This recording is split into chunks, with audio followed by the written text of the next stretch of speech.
નમસ્કાર વિદ્યાર્થી મિત્રો, સ્વાધ્યાય 5.2 દાખલો નંબર 8 એને દાખલો 8 દાખલો 9 દર્શાવતો આ વિડીયો છે. વિડીયોને ધ્યાનથી જોજો. એક સમાંતર શ્રેણીમાં 50 પદ છે. જો ત્રીજું પદ 12 અને છેલ્લું પદ 106 હોય. હવે અહીંયા 50 પદ છે, એમાં ત્રીજું પદ 12 એટલે આપણે ત્રીજું પદ એટલે A3 છે 12. 50 પદ છે, એમાં છેલ્લું પદ 106. એનો મતલબ એવો થયો કે 50મું પદ છે 106. હવે A3 એટલે આપણે A વત્તા 2D બરાબર 12 અને A50 એટલે A વત્તા 49D બરાબર 106. આને આપણે આપીએ પરિણામ નંબર 1, આને આપણે આપીએ સમીકરણ નંબર 2. હવે સમીકરણ 1 અને 2ની બાદબાકી કરતાં આપણે લોપની રીત વાપરીશું. તો અહીંયા સમીકરણ 1 અને 2ની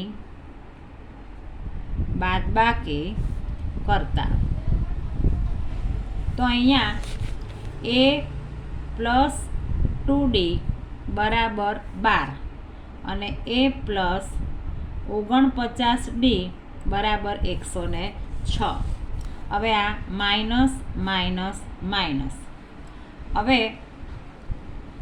આ એનો લોપ થાય. -49માંથી આપણને 2 જાય એટલે -47D અને 106માંથી આપણે 12 જાય તો અહીંયા 106 ઓછા 12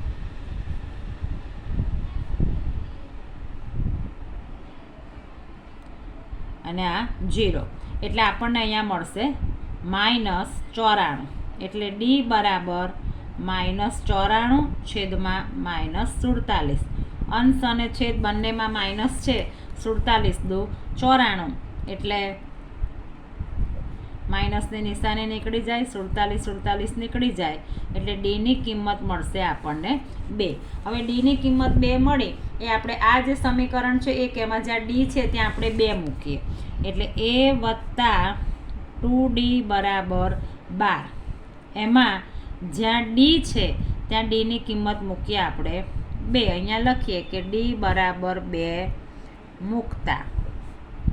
હવે અહીંયા 2 દુ 4 બરાબર 12 પ્લસ 4 આ બાજુ જાય એટલે -4. તો આપણને એની કિંમત મળી 8. હવે એ મળી ગયા, ડી મળી ગયા. હવે રકમમાં આપણને આપ્યું છે કે 29મું પદ શોધો. એટલે અહીંયા આપણે હવે n બરાબર 29 પદ પહેલાં જે સંખ્યા હોય એને આપણે n કહેવાય. તો અહીંયા આપણી પાસે સૂત્ર છે an બરાબર a plus n minus 1 into D. હવે અહીંયા આપણે એ છે 8, 29મું પદ કીધું છે એટલે આપણે n બરાબર 29 અને ડી છે, ડી આપણને મળ્યા છે 2 એટલે જ્યાં ડી છે ત્યાં આપણે 2 મૂકીએ.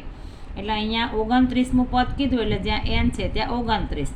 આ 8, 29માંથી 1 જાય એટલે 28 અને આ 2, 28 દુ 56 અને 56 ને 8 64. આમ આપણને આ શ્રેણીનું 29મું પદ જે છે એ આપણને 64 મળશે.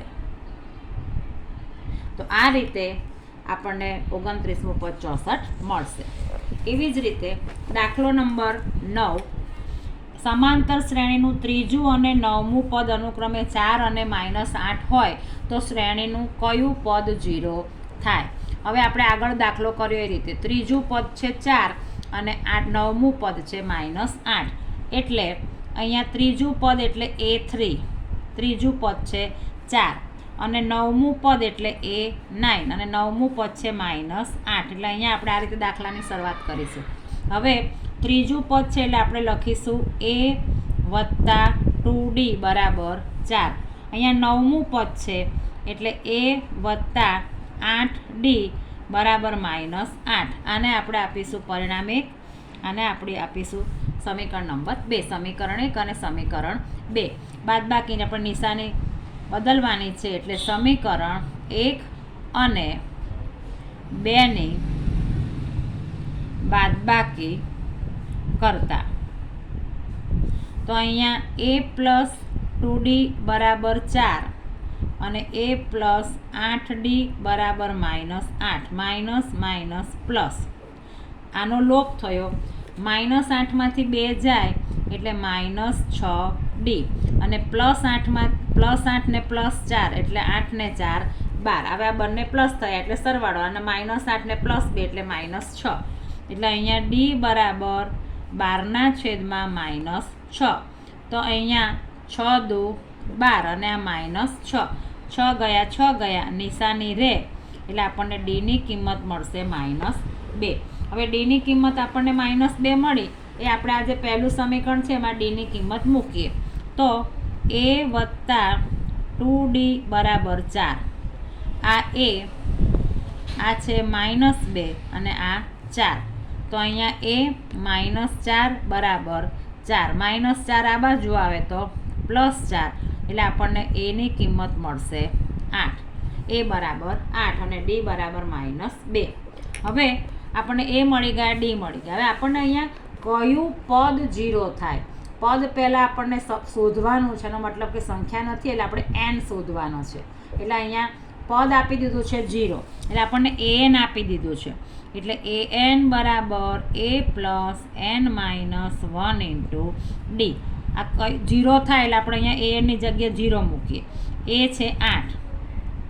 n આપણે શોધવાના છે અને d ની કિંમત આપણે અહીંયા શોધી છે -2 એટલે આપણે d બરાબર મૂકીશું -2 હવે આમ 8 ને આ બાજુ લાવીએ એટલે -8 આ n -1 અને આ -2 હવે -2 આના છેદમાં આવે એટલે -8ના છેદમાં -2 અને અહીંયા n -1 અંશ અને છેદ બંનેમાં માઇનસ એટલે નીકળી જાય એટલે અહીંયા 4 દુ 8 અને અહીંયા 2 ગયા n -1 આ બાજુ આવે તો +1 અને 4 વત્તા 1 એટલે 5 તો કયું પદ 0 થાય તો કે પાંચમું પદ 0 થાય વિદ્યાર્થી મિત્રો ચેનલ ગમે તો ચેનલને લાઇક અને સબસ્ક્રાઈબ જરૂર કરજો અને નવા વિડીયો જોવા માટે બેલ આઇકોન દબાવજો થેન્ક યુ વેરી મચ